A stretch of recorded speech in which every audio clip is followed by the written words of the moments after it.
Hey everyone, now that we have an account, I'm going to take you into, this looks like a pretty plain dashboard, doesn't have a whole lot of information on it. So to do that and get started, I think the first thing that you guys should do is head over to user settings. And right here under cases, you can kind of build out how you want your business to look. The first thing I want to show you guys under general case settings is the case number. Okay, you can make your case number however you want it based on the year it was created, 2-digit or 4-digit year, the month created, the case type tag, the case series number, and the case instance. You always want an instance to be at the end if you're going to reopen your files, because the instance is what puts at the end of the case ID the instance that it is. It's the first open, the reopen, the next reopen. It'll go 1, 2, 3 right along. So that's pretty important. The other thing I want to bring you guys to is the tags, case tags. Any tag you want to put in there, you put in a description, and it's going to go with the cases, and it's going to be put in the case details of the case. So if it's a rush file, if it's a suspected fraud file, maybe it's a criminal file, and you want to use tags to delineate, you know, the different things. So all you have to do is go up here, click new tag, criminal, and we'll put a little different of a color here, and try it one more time. Okay, and it's right now the only case type we have is workers' compensation. You put it, I'm going to show you how to put anything in there you need, but we can hit continue, and there we go. We got criminal case tag to add to the cases. Case services are going to be what you do. Background checks, surveillance. We didn't connect this so tightly to the actual invoice items.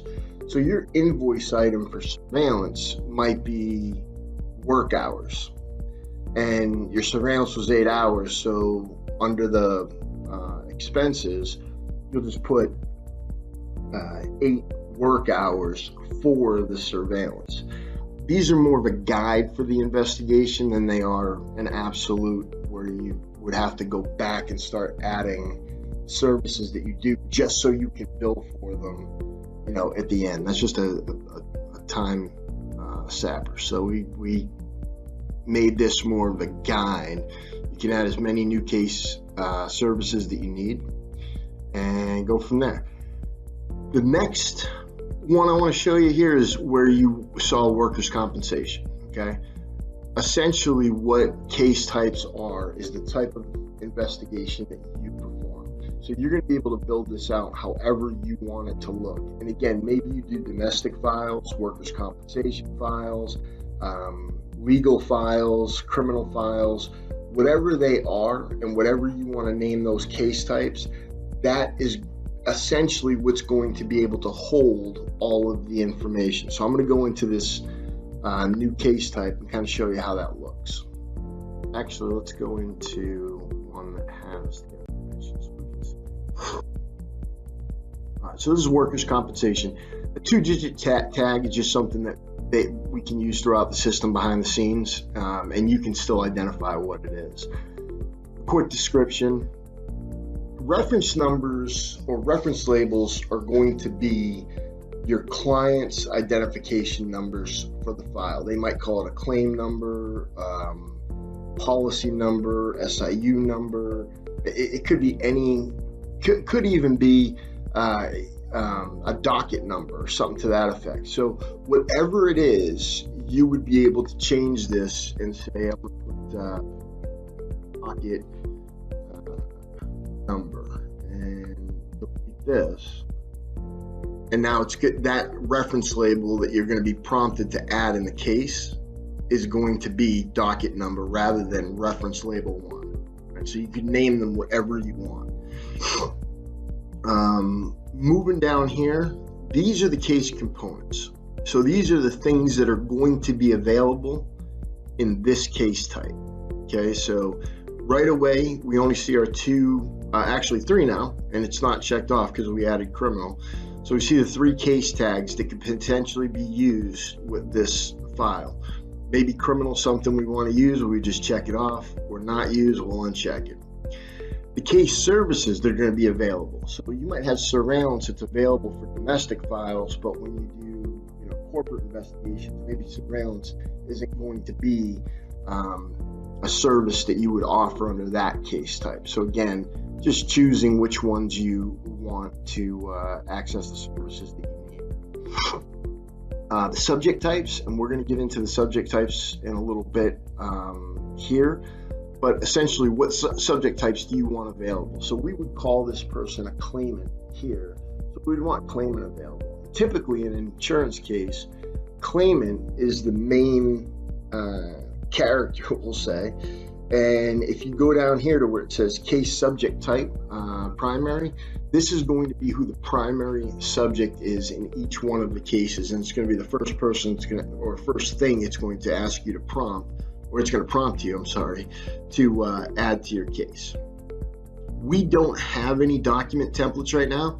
That's not a big deal. We're going to show you how to add document templates, and you can also add as many document templates as you need. So you have a Freedom of Information Act request letter, if you have a surveillance report that you like to use, you're going to be able to upload a template, and the variables in the template are going to be updated with live information from CaseWatch.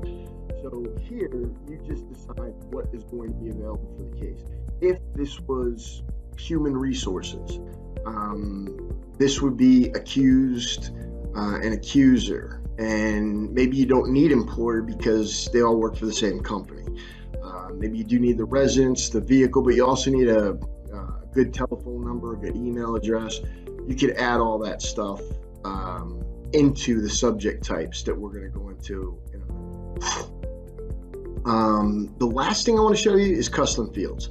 So you can add any custom fields to your case that you want. So for instance, if we were doing a human resources type investigation, maybe a label would be employee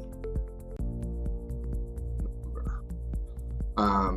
Help text, this is number. Field type, we're going to say number. And we're not going to have any default value. Is this going to be just internal, or other people going to be able to see this? We're going to say that it is not going to be just internal. And we'll say it's required because you have to have an employee identification number if you're going to perform that particular investigation. So I'm going to click save. And now I can see this case type is going to have, this workers' comp case type is going to have a new employee number. You want to make it so that it's reopenable too. So if it opens up in another reopen, it's also added to that reopen, the employee number.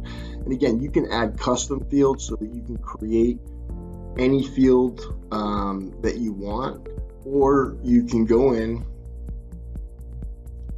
and just add a line and select from a list that you already have or has already been in there. But right now there's not anything, so we're going to delete that.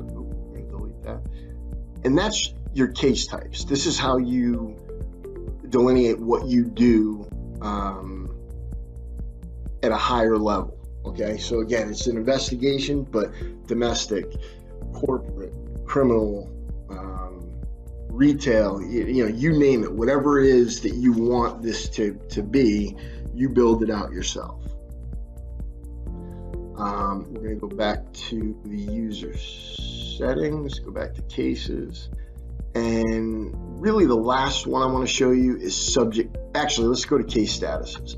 So these are going to be the case statuses that you have in your system and you can see that sometimes the color variation, you got to kind of be a little bit, or I got to be a little bit better making sure that you can see these things. But these are essentially the steps that you go through in your case. It could be a new case, pending case, open and working case, a complete case, report proof. but you might have different verbiage for that, or you might have an additional step. Maybe there's a quality control step. So we would add, you know, a new case status. We would say, we'll call it QC. Are we going to want to, this is going to be a set as active. Don't have to worry about reopenable or due date. So I'm going to click, there we go, QC. And then if QC is in between report and investigation complete, just take it and bring it down there. Now I have QC down here in the right spot in the workflow. Okay, so these are going to be your statuses, your case statuses, and you're going to decide whether those are active or inactive. Inactive would be closed or report proof. It would be just an inactive file, and it can be reopened at that point. The last thing I want to show you is subject types. So if I click on subject types here, this is where you're going to build out all the subjects of the investigations that you do. So for instance, here you see claimant, employer, residence, vehicle.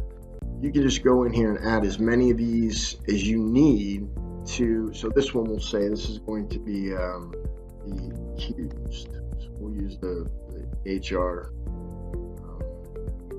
example. I'm going to add a new line, select input. I want to know their full name. I want to be able to cross-reference it. I want to be able to search it, and I want the name to be reopenable. I'm going to add another line. I'm going to put, let's just say they're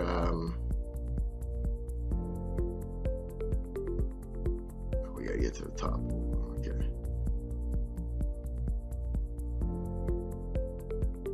We'll do street address here. So the street address we want to know, we don't want to make it cross-referenceable. We don't want to make it searchable, but we do want to make it reopenable. So I'm going to click reopen there. Workers' compensation. It's going to be available in. I'm going to click save.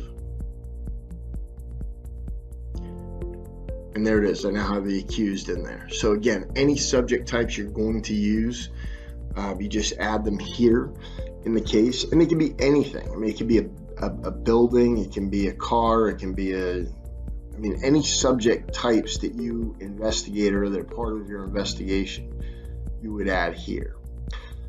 So that's the first steps I would do, kind of build out your business. And in the next one, we'll take a look at how to kind of continue that a little further.